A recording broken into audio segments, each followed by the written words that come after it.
রাস্তার পাশে একটা ডাস্টবিনের মধ্যে একটা ডায়েরি পড়েছিল, মনে হয় কেউ ভুলে ফেলাই গেছে। তারপর আমি ডায়েরিটা নিয়ে বাসায় গেলাম। বাসায় গিয়ে ফ্রেশ হওয়ার পর বিকেলে যখন একাই বসে আছি, ভালো লাগতেছে না। তারপর ডায়েরিটা যখনই খুলে দেখলাম, তখনই দেখতে পেলাম 500 টাকার একটা নোট। আর একটা পেজের মধ্যে লেখা ছিল, যদি আপনি আমার এই 500 টাকার নোটটা পান তাহলে এই নাম্বারে একটা ফোন দিয়েন, যদি রহস্যময় মনে হয়। আমি অবাক হয়ে গেলাম। তারপরে ওই নাম্বারে ফোন দিলাম। ফোনটা রিসিভ করলো, কিন্তু কোনো কথা বলতেছে না।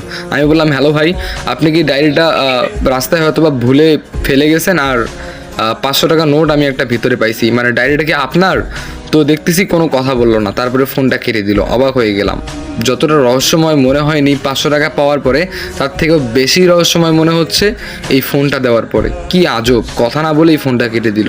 তারপরে আরও কয়েকবার ফোন দিলাম, ফোনটা কেটে দিল, ফোন আর ধরলো না। যাই হোক, ঘন্টাখানেক পর মেসেজ আসলো একটা ওই নাম্বার থেকে।